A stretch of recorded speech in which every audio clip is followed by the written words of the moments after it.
Boa noite a todos. Sejam todos bem-vindos. Aos que vieram pela primeira vez, sejam todos bem-vindos.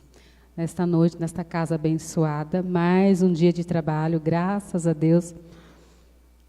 Então, vamos elevar nossos pensamentos, asserenando nossos corações, acalmando a nossa mente, os nossos pensamentos, agradecendo ao nosso Pai, a Jesus, nossa Mãe Maria, aos nossos irmãos espirituais que trabalham nesta casa.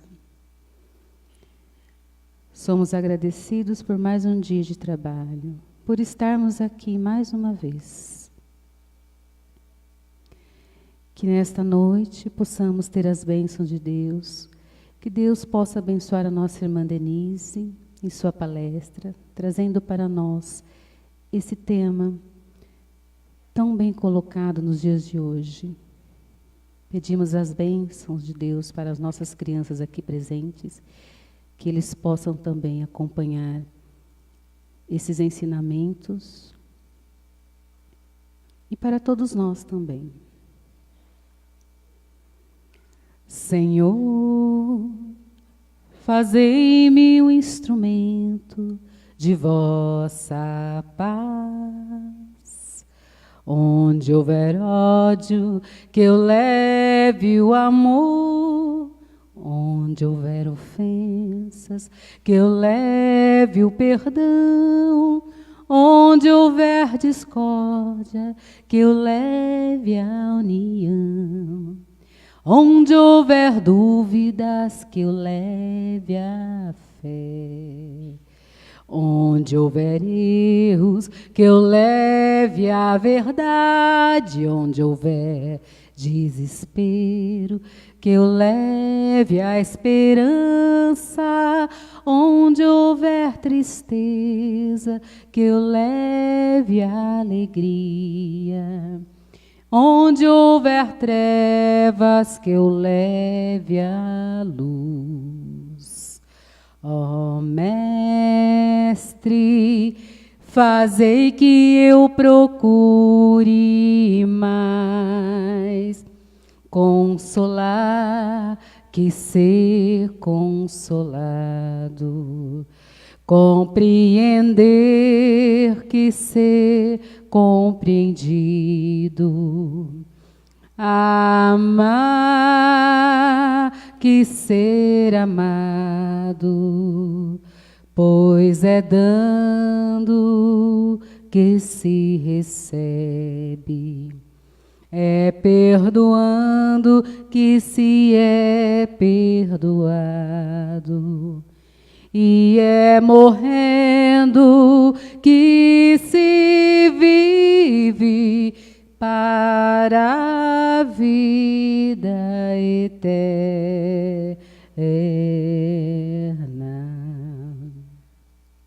Obrigada, quem nos acompanhou. Hoje o Eduardo não está conosco. O sogro dele faleceu, desencarnou, viajou, primeiro que todos nós. Então, nossos pensamentos hoje vão de encontro com a dor da família da Fernanda e da família do Eduardo, né? Pensamos neles hoje com muito carinho. E para o sogro dele também, eu não me lembro o nome, Isabel, mas tudo bem. Pensamos no Eduardo e na Fernanda, estaremos pensando nele também. E hoje a nossa palestra é com a nossa irmã, a Denise Furlan, sempre está aqui conosco. Vai falar sobre a mediunidade na criança e no jovem. É um tema muito bacana. Seja bem-vinda, fique muito à vontade. Obrigada a todos, boa noite. É sempre uma alegria estar aqui, eu agradeço sempre e muito a todos vocês. O tema da noite não é um tema que eu diria que é um tema fácil, Não é um tema que muitas pessoas gostem ou que entendam. Mas eu vou tentar falar da forma mais fácil possível, para que haja, pelo menos, se não for um total, principalmente para os nossos jovens, obrigada, viu? Para que haja esse entendimento do tema que eu trouxe para esta noite, a convite do Márcio. Tá? Primeiramente, o que é mediunidade? Quem é médium aqui? Levanta a mão. Só vocês? Jura? Todo aquele que sente, num grau qualquer, a influência dos espíritos, é por esse fato médium. Pode, pois, dizer-se que todos são mais ou menos médium. Quem é médium aqui? Nossa, que maravilha, gente, como a mediunidade despertou nesta noite, nesta casa. Tem gente que fala assim, eu não sou médium. Né? Você já teve alguma intuição? Já? Você já teve um sonho e depois você fala assim, nossa, parece que alguém me deu um recado? Já? Ah, então você é médium, sim. Tá? Só para tirar as dúvidas. Portanto, a mediunidade é uma faculdade humana natural pela qual se estabelecem as relações. Quando nós fazemos esse intercâmbio entre homens, ou seja, entre encarnados e espíritos. E o que é muito importante nós entendermos é que é natural também encontrarmos a mediunidade onde? Na criança e no jovem. Ai, Denise, imagina, criança e jovem não tem mediunidade. Claro que tem. São seres que estão, são espíritos, são seres que estão aqui em experiência, neste planeta, neste mundo material, e que estão em processo de desenvolvimento físico, moral, intelectual, através dos quais serão ampliadas, nós estamos aqui para ampliar as nossas potencialidades. Simples, né? Simples. Analisando o aflorar, o brotar. Olha, ele quer que eu fale mais alto ainda, gente, porque senão a turma vai reclamar do outro lado lá, que não escuta. Né? Então, analisando o aflorar da mediunidade, em diferentes ciclos. Que ciclos são esses? Ciclos de desenvolvimento humano. Quais são os ciclos de desenvolvimento humano? A criança, o jovem, o adolescente e o jovem. Nós vamos analisar nesses 3 ciclos. Esclarece José Herculano Pires, que, por sinal, está fazendo 100 anos esse ano, a nossa homenagem a esse espírito, ao Kardec brasileiro, como ele é chamado aqui. No livro Mediunidade, ele nos esclarece que as crianças, vejam bem, as crianças, por assim dizer, eles têm a mediunidade à flor da pele. Mas como a criança, ela não consegue se proteger dos espíritos, ela não consegue coordenar a sua mediunidade, eles têm espíritos protetores, espíritos mais evoluídos que cuidam dessas crianças, fazendo essa proteção. Mas os adultos não têm? Os adultos conseguem fazer essa ligação e se ligar a espíritos mais evoluídos. Mas uma criança pequena, ela não consegue fazer isso. Então, Deus coloca espíritos protetores para ajudar as crianças, para proteger essas crianças.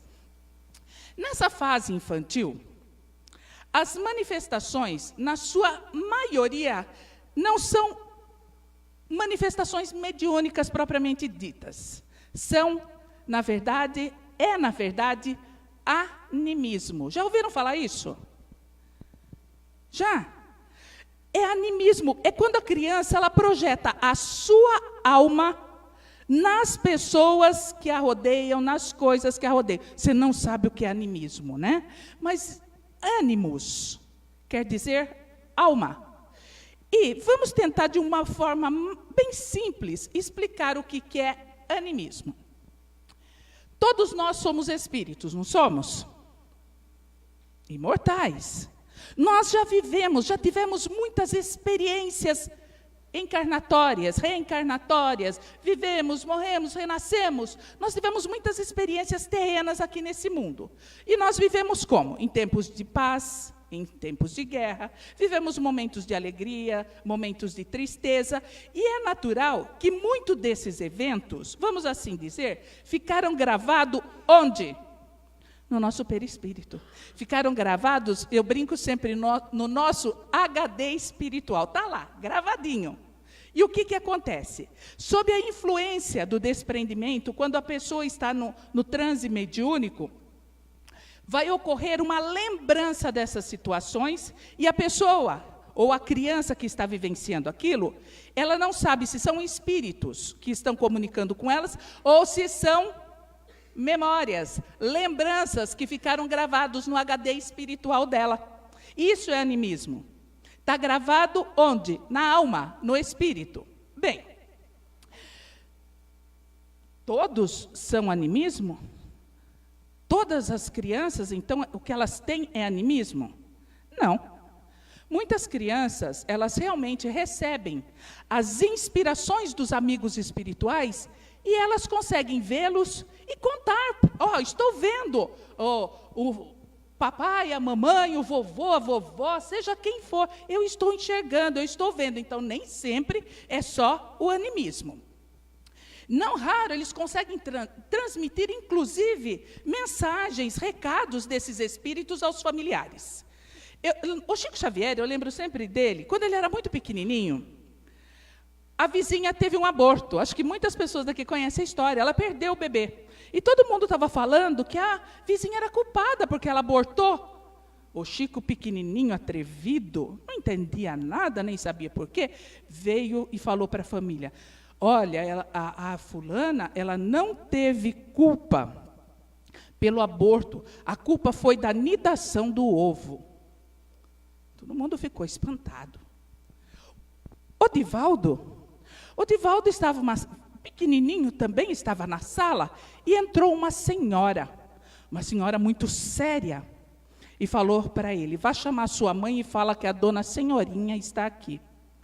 Coitadinho, foi correndo, chamou mamãe, a dona Senhorinha está aqui. Ele contando é cômico. Divaldo, você ficou maluco? Como você fala uma coisa dessa? É ela que mandou chamar a senhora. A dona Senhorinha é minha mãe, e minha mãe morreu quando eu nasci. Ele falou: eu não sei, mas ela está aí. Eu vou chamar a sua tia, que era vizinha. A tia veio porque a mãe do Divaldo não conheceu a mãe. Chegou a tia do Divaldo e falou: fale para ela que a dona Senhorinha está aqui, que é mãe dela. Daí a tia falou para ele: então me descreva a dona Senhorinha. E ele foi descrevendo, e a tia, foi ficando meio com o cabelinho em pé. Falou: não tem mais nada que você possa me relacionar? Tem. Ela tem um broche. Desse jeito. A tia olhou para a mãe do Divaldo e falou: é ela. Ou seja, a criança, ela recebe, sim, nem tudo é animismo. Quando essas crianças passam dos 7 anos, lembra que eu estava falando que o Herculano Pires, ele separa essa fase aí em 3, não em 3 tipos de mediunidade, mas das fases das idades das crianças, da criança, do adolescente e do jovem. Quando eles passam dos 7 anos, eles começam a integrar-se melhor com o quê? A criança que faz 7 anos, ela começa a deixar um pouco a parte espiritual para se envolver, ela vai se desligando do espiritual para se envolver mais com as pessoas encarnadas, com as pessoas, com a parte material que ela está convivendo. E o que vai acontecendo? Ela vai se desligando aos poucos e dando muito mais importância, não aqueles amiguinhos que ela via, daquelas sensações que ela tinha, mas mais a esses encarnados. E daí nós vemos que o espírito, ele vai se ajustando ao seu escafandro, diz Herculano Pires, ou seja, o espírito vai se ajustando ao corpo. Com 7 anos ele já está ali bem ajustadinho. Vocês já ouviram falar que as crianças que têm amigos imaginários, quando chega uma certa época, eles param de ver? E alguns dizem assim, eu acho tão interessante, é porque agora completou a encarnação do espírito, agora ele se ligou ao corpo físico. Vamos desmistificar isso também. Na questão 142 do Livro dos Espíritos, os espíritos falam para Kardec que o espírito está inteiro, tanto na criança quanto no adulto. Então a ligação não se completa aos 7 anos? Não. A ligação está ali.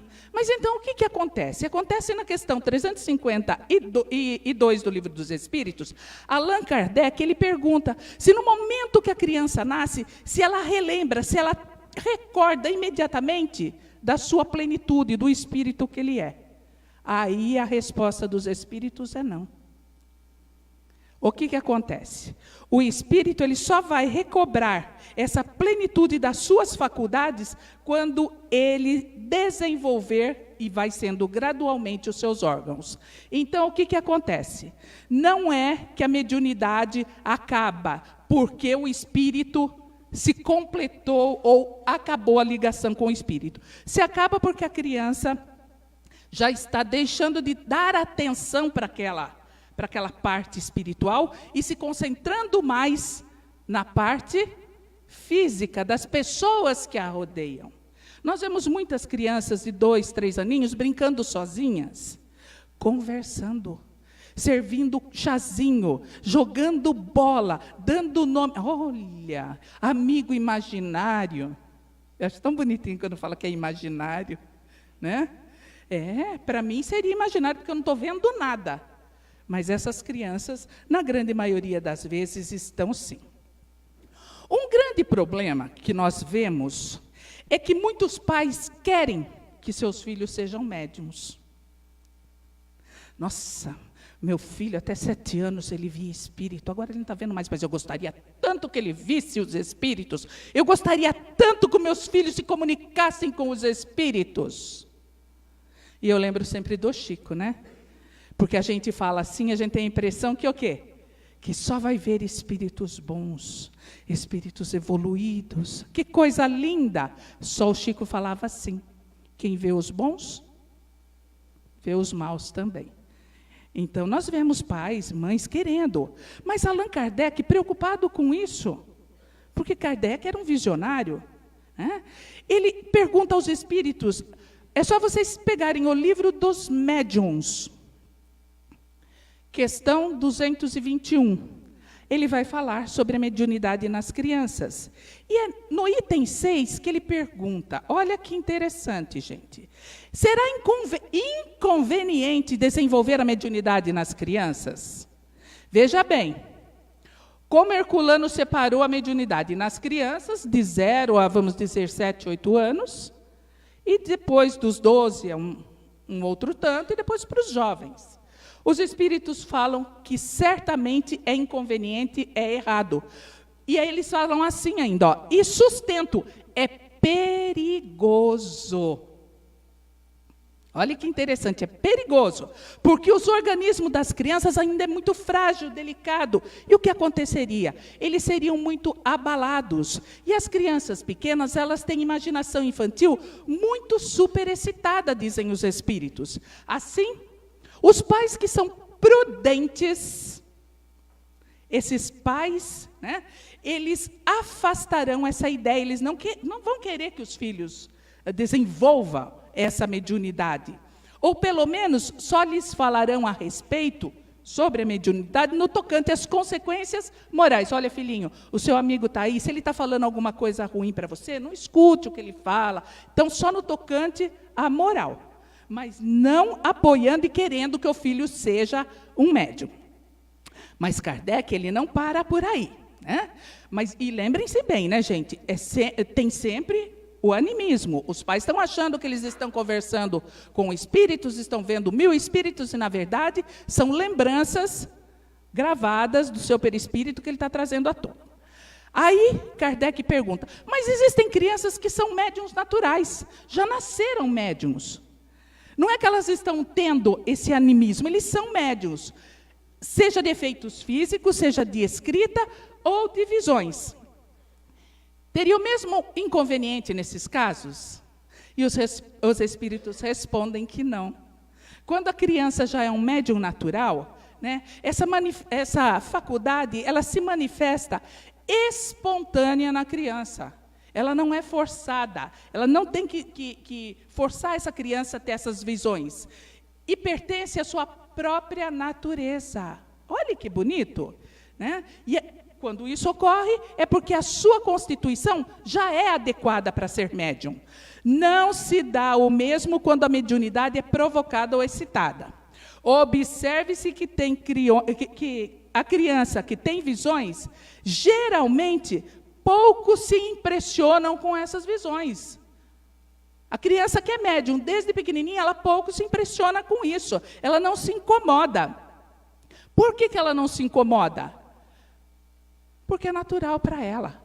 Mais tarde, vai passar um tempo, essas crianças não vão lembrar, mas mais tarde elas vão voltar à sua memória tudo o que elas viram e facilmente ela vai conseguir explicar e entender se ela conhecer o Espiritismo. Então, nós vemos que a importância de se conhecer o Espiritismo para que as pessoas tenham esse entendimento. O Divaldo, voltando para o Divaldo, tá? Quem foi na palestra dele aqui em Americana? Várias pessoas daqui acho que foram. Ele contou um caso que é muito antigo, as pessoas já conhecem, que ele tinha um amigo. Não era um amigo imaginário. Ele tinha um amigo que era um índio. Um indinho. E esse indinho, desde pequenininho com ele, brincava com ele. Onde ele ia, esse índio estava com ele. Só que o índio falava, vamos subir na árvore? O Divaldo falava, vamos. Quando o Divaldo ia correr, o índio já estava lá em cima. Mas por ser uma coisa tão natural, para o Divaldo ele era uma criança. Ele só entendeu que o índio era um espírito quando ele explicou para ele que ele tinha que reencarnar. Então, para ele era natural. Não tinha problema nenhum ver aquele, porque ele era um médium, né? Ele já nasceu com essa faculdade, ele era um médium natural. Kardec continua. Qual a idade? Qual a idade que se pode, que não haja inconveniente para praticar a mediunidade nessa fase de crianças, adolescentes e adultos? Aí, os espíritos falam que não existe limite para a idade. Por que não tem? Porque vai depender inteiramente do desenvolvimento físico e, mais particularmente, do quê? Do psíquico dessa criança. Há crianças de 12 anos, diz os espíritos, que seriam menos impressionadas do que algumas pessoas já formadas, por exemplo, eu. Se eu visse um espírito na minha frente, eu ia sair correndo, desencarnado. Eu ia ficar apavorada. Quem aqui não ia? Né? Então, tem criança que o Divaldo via, achava natural. Muitas crianças que têm mediunidade vê, acham natural. Eu que não tenho a mediunidade da visão, ia ficar apavorada. Mas ele fala assim, que eles se referem à mediunidade em geral, porque o que é mediunidade geral? A divisão, a audição. Olha, eu vejo, escuto, tudo bem, mas eles falam. Estamos falando da geral, porque se for de efeitos físicos é de transporte, é de movimentação de coisas, isso é mais fatigante para o corpo de uma criança. Quanto à escrita, o que é escrita? Mediunidade escrita, como é que chama? Psicografia. Quanto à psicografia, eles dizem também que não é muito bom para uma criança treinar a psicografia. Por quê? Primeiro, que ela não sabe escrever. Então, ela teria dificuldade para assimilar ou ter a destreza para pôr as palavras num papel. E outro, porque pode ser que a criança tenha vontade de fazer isso sozinha e achar que isso é uma brincadeira. Então, esse é um dos inconvenientes. Mas, então, o que eu vou fazer com tudo isso?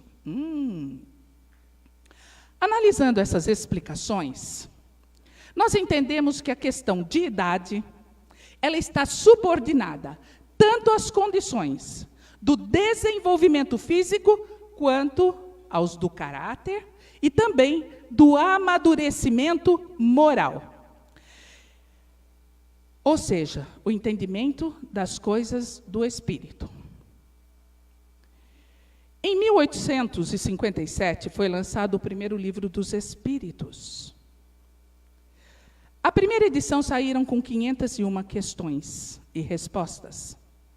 Esse livro praticamente foi psicografado por jovens, meninas. Foi a Julie Boudin, a Caroline Boudin. A Julie tinha 14 anos, a Caroline 16. Mas, Denise, tiveram mais uns 10 na codificação. Tiveram, pessoas adultas também. Mas a maior parte foram as duas irmãs. E também contou com a ajuda da Ruth Jafé e também da Aline Carlotti, ambas com 18 anos, médiuns, jovens, que trabalharam e ajudaram na codificação.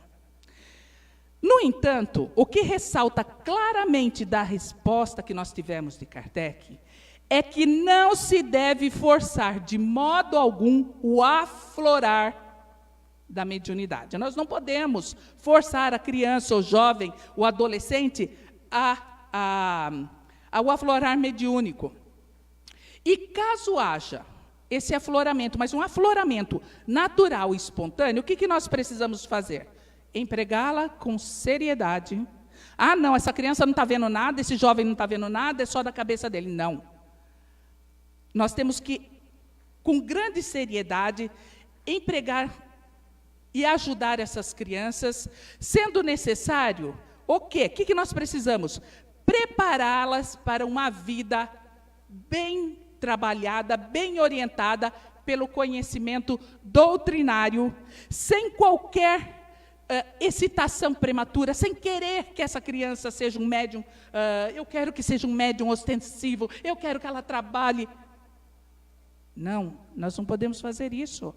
Por que nós não podemos fazer isso? Porque cada uma tem o seu tempo de desenvolver, tem um tempo devido para desabrochar.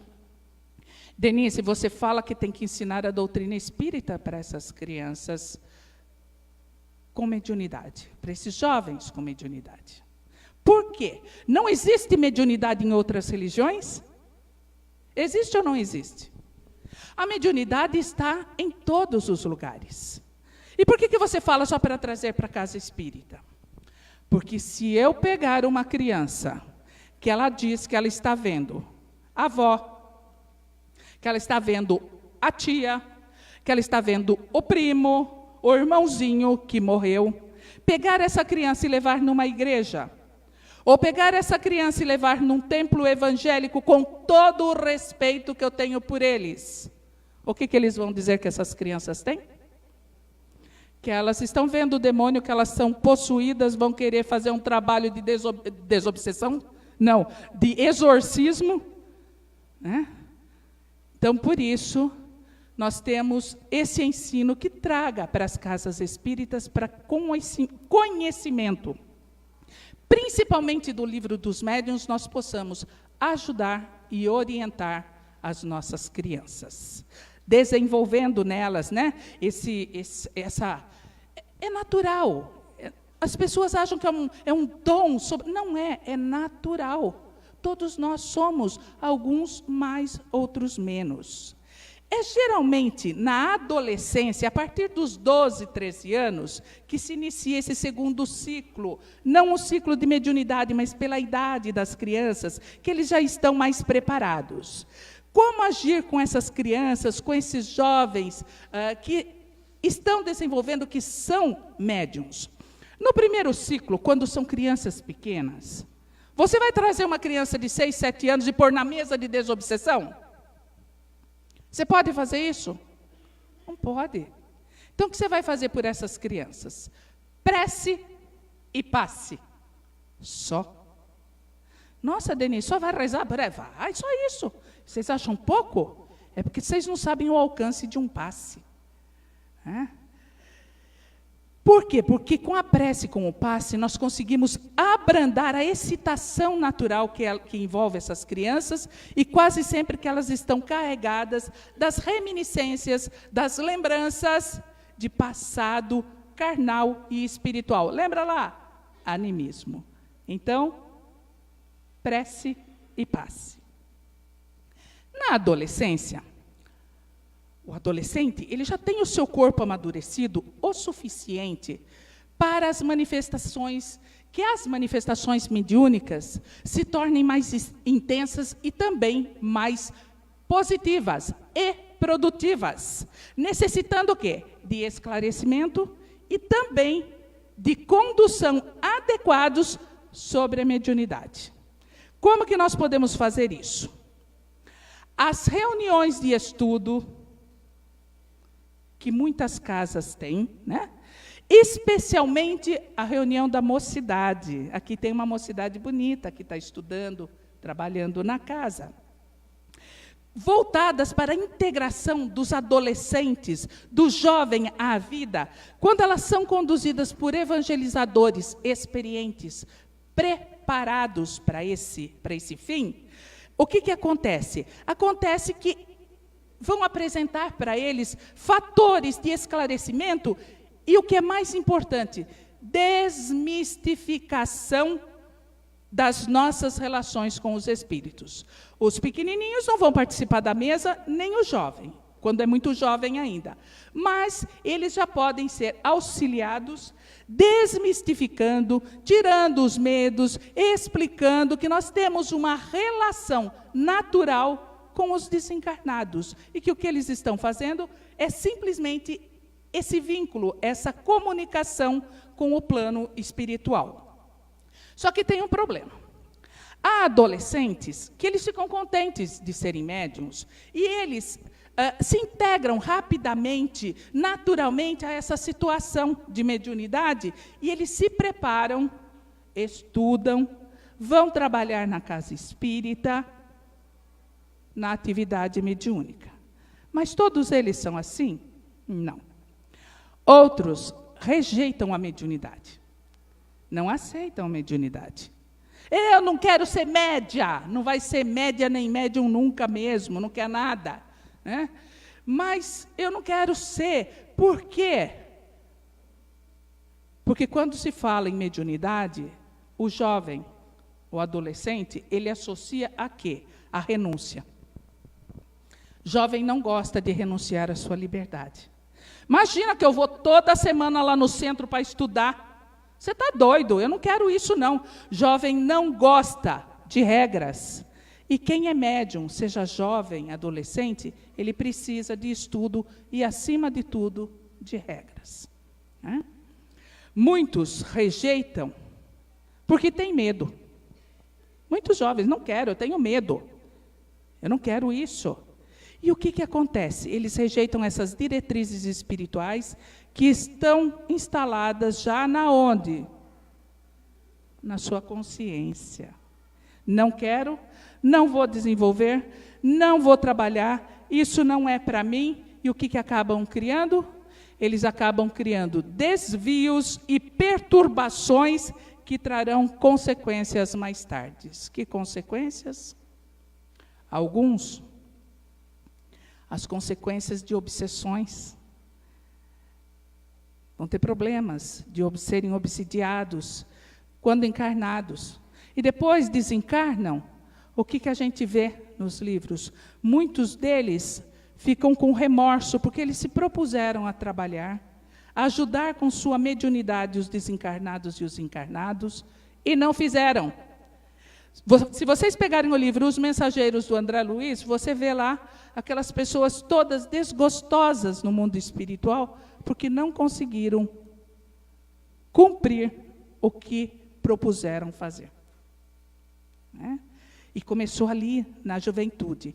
Então, nesse período, o adolescente, ele se abre para os contatos mais profundos com a vida. O adolescente adora conhecer a vida, conhecer outras pessoas. E abre também para o mundo. Ele se abre para o mundo. E, sendo necessário, muitas vezes, ampliar a sua visão da vida, mostrar para eles uma vida mais regrada à luz da doutrina espírita. O que é necessário fazer com esses jovens? Estimulá-los a fazer escolhas adequadas, mostrando para esses jovens que há renúncias que são necessárias, que são importantes, principalmente renúncias em relação a si mesmo. Nossa, Denise, como que eu vou falar para um jovem para ele fazer renúncias? Ensinando que ele não precisa se drogar, que ele não precisa abusar da promiscuidade, de bebida. Não precisa muito. Precisa aprender a se amar, e o jovem muitas vezes não se ama. Nós vemos muitos jovens perdendo a vida porque eles acham que eles são o Homem-Aranha, o Superman, eles podem fazer tudo, eles podem ir para qualquer lugar, não tem nada barra eles. E se você, como um evangelizador que cuida desses jovens, mostrar para eles, ensinar para eles essas renúncias, mas não renunciar à vida, ninguém quer que renuncie à vida. Nós vivemos num mundo material, mas nós precisamos fazer o quê? Estimulá-los, né? Estimulá-los, auxiliá-los nessa vida, para esses jovens receberem esclarecimento sobre essa realidade espiritual da qual eles fazem parte. Porque acontece, gente, que nós precisamos mostrar caminhos. As pessoas não entendem isso, acham que pode deixar tudo. Não, nós precisamos mostrar os caminhos para os nossos jovens, ensinar os nossos jovens que eles são pessoas importantes e mostrar para ele essa realidade espiritual que eles fazem parte. Nós somos espíritos, estamos encarnados, né? Mais prontamente se tornarão, então, aptos a trabalhar com quem? Com Jesus. O que não implica, trabalhar com Jesus, não implica de modo algum, de jeito nenhum, a exclusão da vivência do mundo, como muitos pensam. Não quer dizer que eles tenham que largar o mundo, esquecer do mundo. Trabalhar com Jesus, falar de Jesus. Os nossos jovens, eles falam de futebol, eles falam da Copa, eles falam de atores, de cantores, eles falam de tudo. Mas os nossos jovens não gostam de falar de Jesus. E aí eu tiro o meu chapéu para os nossos irmãos evangélicos. Esses jovens evangélicos estão anos-luz à nossa frente, porque eles falam de Jesus com uma empolgação que nem os adultos têm, né? Porque nós mesmos, começou a falar de Jesus, gente, que papo, né? Nós não gostamos, nós temos vergonha de falar de Jesus. Então é muito importante nós direcionarmos esses jovens, mostrando que são espíritos em evolução e que com a mediunidade eles podem sim, eles estão aptos a trabalhar com Jesus. Significa então o quê? Que esses jovens não são do mundo? Nós somos do mundo, esses jovens são do mundo, eles estão no mundo, vivendo no mundo, sem estar no mundo. O que é isso, Denise? Sem o apego material. Quantos de nós tivéssemos aprendido, quando éramos crianças, jovens, adolescentes, que nós não deveríamos ser tão apegados às coisas materiais, quantas coisas nas nossas vidas seriam diferentes hoje? Mas nós nos apegamos. Nossa, Denise, o que é? É meu computador, é minha roupa, tudo é meu, né? Então nós temos que ensinar os nossos jovens que eles estão nesse mundo, mas nós não pertencemos a este mundo. O que nós não podemos é nos apegar demais à matéria, às coisas mundanas. Daí a mediunidade, ela fundamenta-se na vida de relações, não precisa ficar sozinho, não. A mediunidade precisa que os jovens, os adolescentes, tenham contato com outras pessoas, sim, estabelecendo convivências. Por que vai adiantar a sua mediunidade se ele ficar trancado dentro de casa e dentro do centro espírita? Nada, ele precisa dessas convivências, exigindo, então, uma definição de propósitos, de atitudes diferentes desses jovens, possibilitando crescimento moral, crescimento espiritual desses nossos jovens, que tornarão eles espíritos, hoje crianças, jovens, adolescentes, em homens e mulheres de bem, construtores do mundo melhor, ao qual todos nós aspiramos. Porque todos nós estamos esperando esse mundo de regeneração, sonhamos com esse novo mundo de regeneração. Comece, então, a tomar conta de si mesmo. Esses jovens começam a aprender a se cuidar, né? E afirmar a sua personalidade, necessitando, e eles precisam muito de respeito, de amor. Eles precisam ser amados, eles precisam ser compreendidos, a fim de estruturar mais facilmente o caminho que ele vai percorrer com destino à sua perfeição espiritual. O adolescente e o jovem, este já se enquadrando, olha lá, adolescente e jovem, no terceiro ciclo de desenvolvimento, podem e devem ser estimulados. O que nós falamos? Que a criança não, mas o jovem podem e devem ser estimulados a se descobrirem como espíritos que são.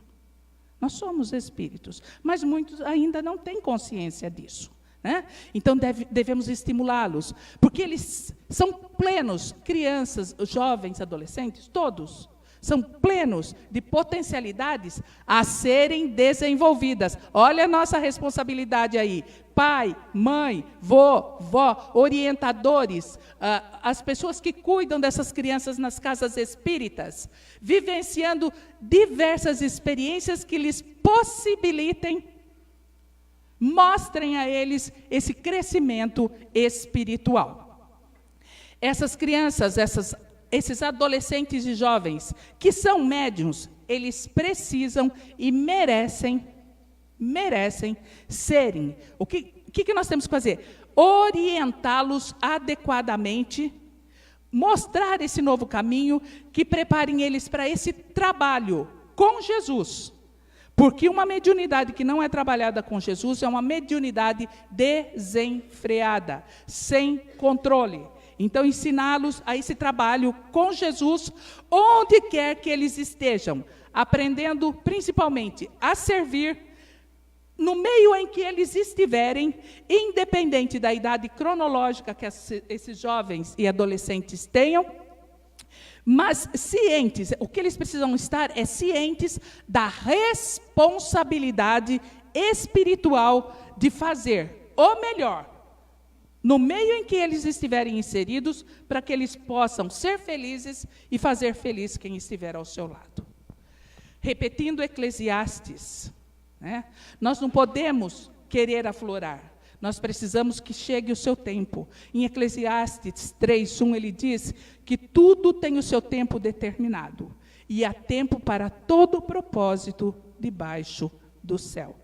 Então nós não podemos querer aflorar, mas desde que exista a mediunidade, nós, como pessoas que trabalham dentro dos centros espíritas, como pessoas que direcionam esses jovens na sua vida, nós temos a obrigação de auxiliá-los para que eles achem, né, encontrem esses propósitos debaixo do céu. Se os frutos precisam estar sazonados, ou seja, nascerem no seu tempo, e maduros para serem colhidos e, acima de tudo, saboreados, assim também os pais da terra, os pais, pai, mãe da terra, seguindo os ditames da própria natureza, devem esperar a época oportuna, para que os filhos exercitem a sua mediunidade, no cumprimento de deveres sagrados que foram assumidos no mundo espiritual antes da reencarnação. Tudo isso já foi previsto pelo próprio Jesus, quando ele nos ensina, né, nos Atos dos Apóstolos, quando os apóstolos nos mostram. E nos últimos dias acontecerá, diz Deus, que do meu espírito derramarei sobre toda a carne. Olha que bonito. Derramarei sobre toda a carne. E os vossos filhos e as vossas filhas profetizarão. E os vossos jovens terão visões, e os vossos velhos sonharão sonhos. Ou seja, chegaria o dia que todos saberiam, todos entenderiam que esse Espírito, derramarei o meu Espírito, que todos somos médiuns, que todos podemos trabalhar pela causa e por causa de Jesus. Se vocês pensam que é fácil para uma criança ser médium, não é. Para um adulto, existem muitas dificuldades, existem muitas barreiras. Para um adulto que tem compreensão. Para uma criança, é muito mais difícil. Por isso, a importância da evangelização, da mocidade nas casas espíritas e do conhecimento, do entendimento da família. Porque os exemplos arrastam muito mais do que palavras. Se nós dermos o exemplo de pessoas de bem, no bem, essas crianças também, pelo nosso exemplo, antigamente se falava, faço o que eu mando, não faço o que eu faço. Hoje nós sabemos que isso é um ditado muito errado. Faço o que eu faço porque eu estou fazendo o que é certo. Nós precisamos, com o nosso exemplo, arrastar os nossos jovens, as nossas crianças. Eu trouxe um vídeo para mostrar para vocês o que é mediunidade infantil. Infelizmente, nós passamos por um monte de computador aqui, não conseguimos que esse vídeo tivesse áudio. Então, eu sugiro para vocês, quem tem mais de 30 anos, como eu, vai lembrar de um filme que passou em 1999, que chama O Sexto Sentido. Vocês lembram? Então, eu sugiro para vocês que, se vocês conhecem alguma criança, se vocês têm as suas crianças dentro de casa que têm mediunidade, é com o Bruce Willis, gente, ele tinha até cabelo naquela época. Aí vocês vão entender o que é. É óbvio, gente, não está baseado na doutrina espírita, mas o ensinamento dado nesse filme vai dar para que a gente tenha a noção do que passa uma criança com a mediunidade. Sejamos, então, exemplos para essas crianças, para esses jovens, para esses adolescentes. Exemplos de pessoa que trabalha no bem. Exemplo de pessoas que trabalham com Jesus. Exemplo de pessoas que não se apegam tanto às coisas materiais. Embora seja, eu acho, a coisa mais difícil que um ser humano pode fazer, é não se apegar às coisas materiais. Mas mostrar que nós estamos no mundo, mas nós não somos deste mundo. E deste modo nós seremos, para essas crianças, para esses jovens, para esses adolescentes, um grande exemplo a ser seguidos. Infelizmente, não vou poder mostrar o vídeo, então eu agradeço de coração a atenção dada por todos vocês, aos amigos também da web, e que Deus nos abençoe, que Jesus seja sempre louvado. Boa noite a todos.